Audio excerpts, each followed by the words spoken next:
வாழ்க வளமுடன். செலிபசி சொந்தங்களுக்கு, பிரம்மச்சரிய சொந்தங்களுக்கு இனிய வணக்கம். இன்னைக்கு பார்த்தீங்க அப்படின்னா காப்பு கவசம் அப்படிங்கிறத பற்றி பார்க்கலாம். நம்ம இறைவனோட படைப்புலிங்க. நம்ம ஒவ்வொரு உயிரணுவும், ஒவ்வொரு உயிரும், இந்த பூமியில் பிறந்த ஒவ்வொரு உயிரும் தனக்கான ஒரு காப்பு கூடையே தான் பிறந்து வரும். ஒரு காப்பு இல்லாத, ஒரு கவசம் இல்லாத உயிரினங்கள் பார்க்கறது ரொம்ப ரொம்ப அரிது. ஒரு நத்தை எடுத்துட்டா கூட அதை காப்புக்காகவே அதை கூட அதை சுருள்ற அந்த அந்த நத்தை கூடவே வந்துட்டு இருக்கும். நீங்கள் பார்த்துருப்பீங்க, அந்த ஓடு நத்தை கூடவே வரும். அதே மாதிரி ஒரு பழங்கள் எடுத்துட்டா கூட அது ஒரு காப்போட தான் இருக்கும்.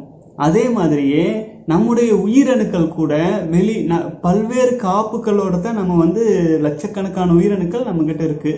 இப்போ இதே பார்த்தீங்கன்னா காப்பு கவசம் அப்படிங்கிற இறைவனின் இந்த ஆற்றலை நம்ம எப்படி பயன்படுத்தலாம்? சரி, நமக்கு என்னதான் காப்பு அப்படின்னு பார்த்தா, நம்முடைய முன்னோர்கள், நம்முடைய சித்தர்கள் பல்வேறு விதங்கள்ல காப்பு கவசம் அப்படிங்கிறத செஞ்சுட்டு இருந்தாங்க.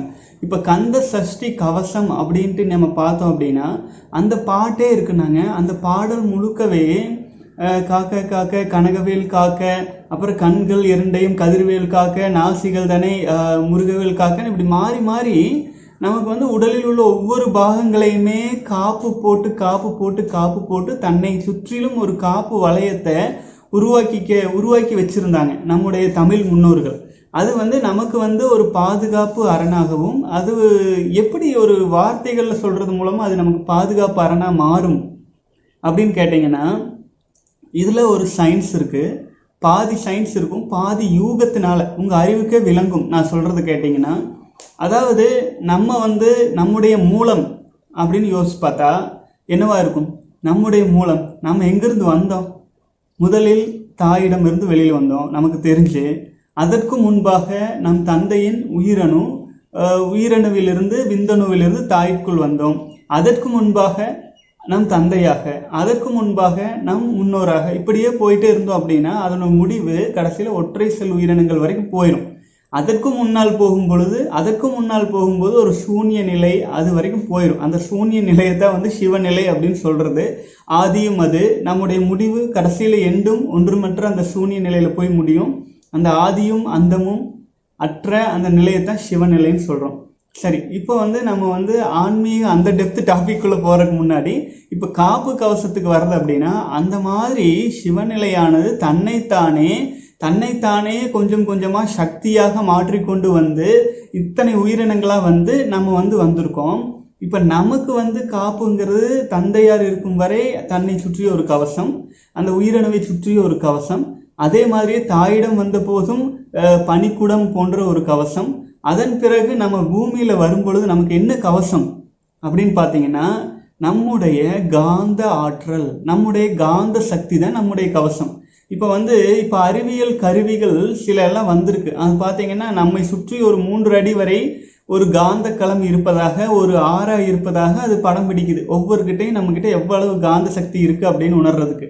அதையே நம்ம பிராக்டிக்கலா உணரணும் அப்படின்னா, நீங்க கைகளை இப்படி கிட்ட நெருக்கி கொண்டுட்டு போகும்போது அந்த ரப்பர் மாதிரி இழுக்கும். உங்களே உணர்வீங்க, நீங்களே 2 கைகளுக்கும் இடையில் அந்த காந்த சக்தி இருப்பதை உணர்வீங்க. அது உடல் முழுவதும் இருக்கு. சரி, இப்போ காந்த சக்தி நீங்க வண்டியில போயிட்டு இருக்கும்போது கூட உணர்வீங்க. அங்க வண்டி வரதை நீங்க பார்த்துருக்க மாட்டீங்க, ஆனாலும் நீங்க பிரேக் போட்டுருவீங்க, அந்த வண்டி போயிடும்.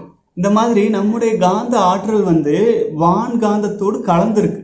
சரி, இந்த காந்தத்தில் காந்த சக்தி தான் நம்முடைய காப்பா இருக்கு, நம் கண்ணுக்கு தெரியாத ஒரு காப்பாக. அந்த காப்பு காந்த சக்தி எங்க இருந்து வருது அப்படின்னு கேட்டீங்கன்னா, நம்முடைய உடலே இனப்பெருக்க செயல்கள் மூலமாக நம் உடலே வந்திருக்கோம். நம்முடைய உடல் முழுவதுமே இறையருளால் உயிர் சக்திகள் பரவி இருக்கு. உயிர் சக்தி அதிகமாக தேக்கமுற்று இருக்கும் இடம் தான் வித்துக்கலயம். உயிர் சக்தியை இன்னொரு சக்தியை உருவாக்கும் அளவுக்கு ஹை டென்சிட்டியோடைய ஹை பவரோடு இருக்கும் இடம் தான் வித்துக்கலயம். அது சென்ட்ரல் ஆஃப் தி பாடி இருக்குதுங்க.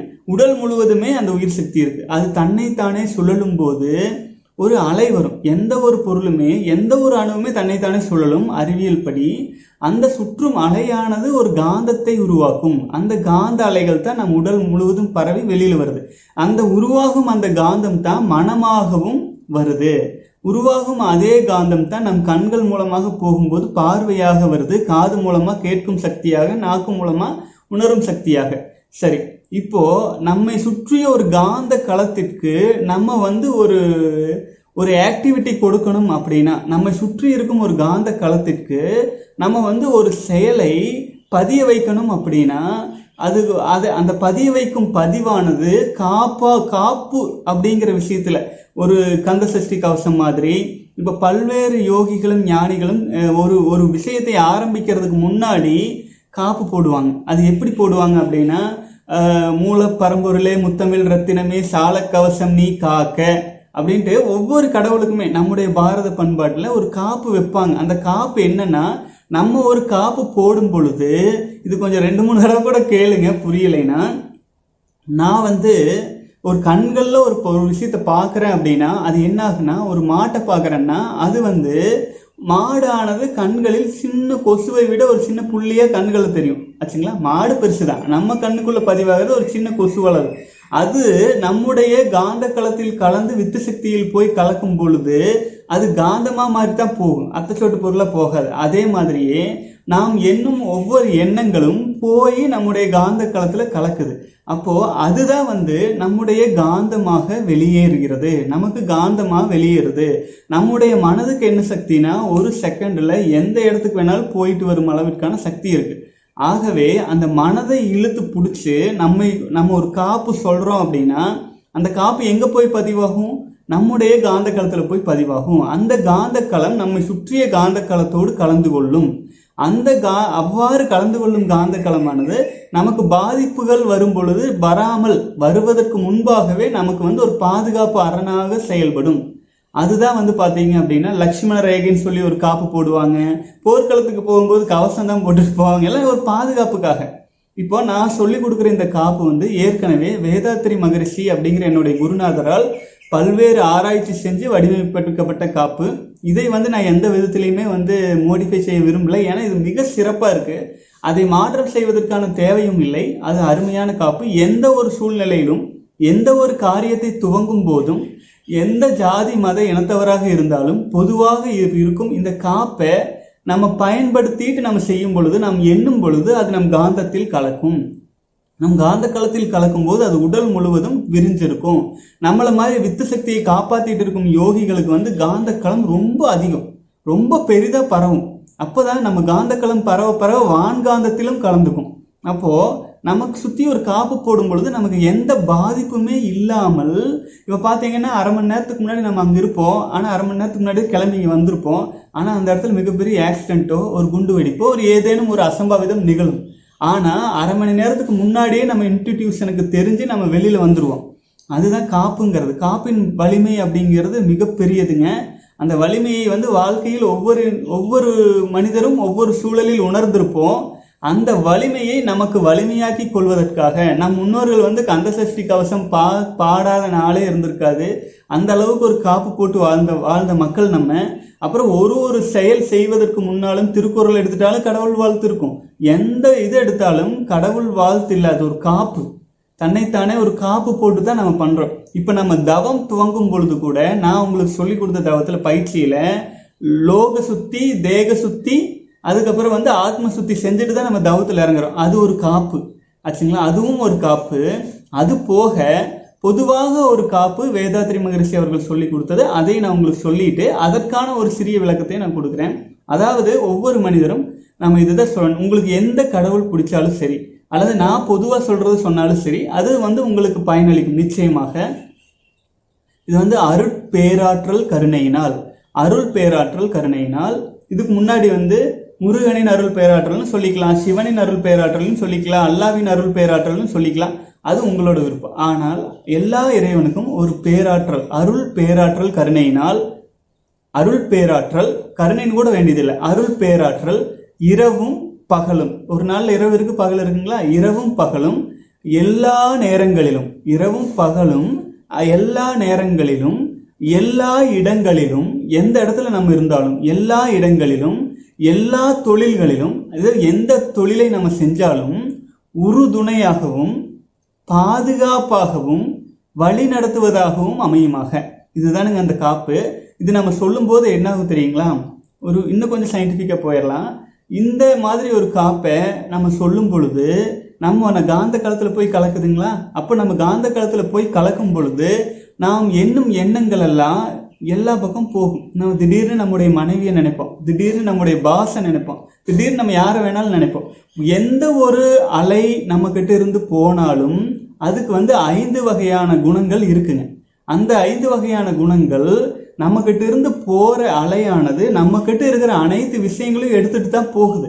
அப்போ நம்முடைய குணநலன்கள், நம்மளை சுத்தி நம்ம எந்த மாதிரி காப்பு வச்சிருக்கோம், அந்த மாதிரி எல்லாத்தையும் சேர்த்து தான் எடுத்துட்டு போகுது. இப்போ நம்ம ஒன்று நினைக்கிறோம் அப்படின்னா அந்த எண்ணம் நீங்க ஒரு நம்ம வாழ்க்கை துணை நினைச்சுங்களேன், வாழ்க்கை துணை இருக்காங்க, நீங்க அவங்கள நினைக்கும் போது உங்கள் எண்ணம் அவங்க கிட்ட போய் மோதும். அதுக்கப்புறம் மோதின உடனே என்ன ஆகும்? பிரதிபலிக்கும் ஆச்சுங்களா? மோதி பிரதிபலிக்கும். அடுத்தது சிதறும். நம்ம நினைக்கிற எண்ணம் சிதறும். ஒரு லைட் அடிச்சா எப்படியோ அந்த மாதிரி மோதும், பிரதிபலிக்கும், அப்புறம் சிதறும். அதுக்கு அடுத்தது பாத்தீங்க அப்படின்னா ஊடுருவி போகும். அதுக்கப்புறம் அது ஒண்ணுக்கு கனெக்டிவிட்டி நடந்துட்டே இருக்கும். இந்த 5 விதங்கள்ல எந்த எண்ணம் எண்ணினாலும் அது நடக்கும். எந்த அலைகள் சென்றாலும் இந்த 5 வகைகள்ல மாறி மாறி போகுங்க. இப்போ நீங்க உங்களை சுத்தி ஒரு காப்பு போட்டுக்கிறீங்க. அதாவது இந்த மாதிரி அருட்பேராற்றல் இரவும் பகலும் எல்லா நேரங்களிலும் எல்லா இடங்களிலும் எல்லா தொழில்களிலும் உறுதுணையாகவும் பாதுகாப்பாகவும் நம்மளை வழி நடத்துவதாகவும் இருந்து அருள் புரியுமாக அப்படின்னு நம்ம வேண்டி இருக்கும்போது, இது காந்த களத்தில் கலந்திருக்கும் போது நம்ம என்ன நினைச்சாலும் அல்லது நம்ம என்ன நினைக்கிறோமோ அதுதான் சொல்லா மாறுது, அதுதான் செயலா மாறுது. நம்முடைய ஒவ்வொரு ஆக்டிவிட்டியிலையும், நம்முடைய ஒவ்வொரு செயல்பாடுகளிலும், நம்முடைய ஒவ்வொரு பயிற்சிகளிலும் நமக்கு காப்பாகவும் நமக்கு கவசமாகவும் இருந்து நமக்கு வழி நடத்துது. இதைய நம்ம பயிற்சியில ஏற்கனவே சொல்லி கொடுத்த தவ முறைகள், பிராண தவம், அடுத்தது அருணகிரி தவம் பார்த்துருக்கோம், அடுத்தது விப்பாசனா தவம், அதற்கு அடுத்தது காந்த தவம் வரிசையா வரும். அது எல்லாத்தின் முடிவிலும் துவக்கத்திலும், மேலும் நம்ம சாப்பிடும் போது கூட, நாம் தூங்கும் போது கூட, ஒவ்வொரு நேரத்திலும் ஒவ்வொரு கணத்திலும் இந்த மாதிரியான ஒரு காப்பு போட்டு கொண்டோம் என்றால் நமக்கு வாழ்க்கையில் எப்போதுமே வெற்றி வெற்றி வெற்றி ஆச்சுங்களா? வெற்றி கிடைக்குதோ இல்லையோ பாதிப்பாச்சு வராம இருக்கும். நம்ம மகரிஷில சொல்லுவாங்க, தப்பு கணக்கிட்டு தானொன்று எதிர்பார்த்தால் ஒப்புமோ இயற்கை விதி, அப்போதைக்கு அளிக்கும் சரி விளைவு. எப்போதும் கனவுகளிலும் கற்பனையிலும் கால்குலேஷன் போட்டுட்டு இருக்கும் சாதாரண மனிதர்களை இதை உணர மாட்டாங்க அப்படின்னு சொல்லியிருப்பாரு. அந்த மாதிரி நம்ம எண்ணங்களை ஒழுங்கமைச்சு ஆசைகளை எண்ணங்களை நம்ம கரெக்டா ஒழுங்குபடுத்தி, அப்புறம் ஆசைகளை எல்லாமே ஒழுங்குபடுத்தி ஒரு சரியான தாட் ப்ராசஸோட ஒரு தியானம் தவம் எல்லாம் செஞ்சுட்டு இந்த மாதிரியான ஒரு காப்பு போட்டுக்கொண்டு நம்ம செய்யும் ஒவ்வொரு செயலையும் இறைவனை கூடவே அழைச்சிட்டு நம்ம போயிட்டு இருக்கும் பொழுது நமக்கு எங்கிருந்து தோல்வி வரும்? நமக்கு எது தேவை இல்லையோ அது நம்மை விட்டு தானாக விலகிரும். ஒரு மனுஷனுக்கு 2 இருக்குதுங்க, ஆசையும் இருக்கும் தேவையும் இருக்கும்.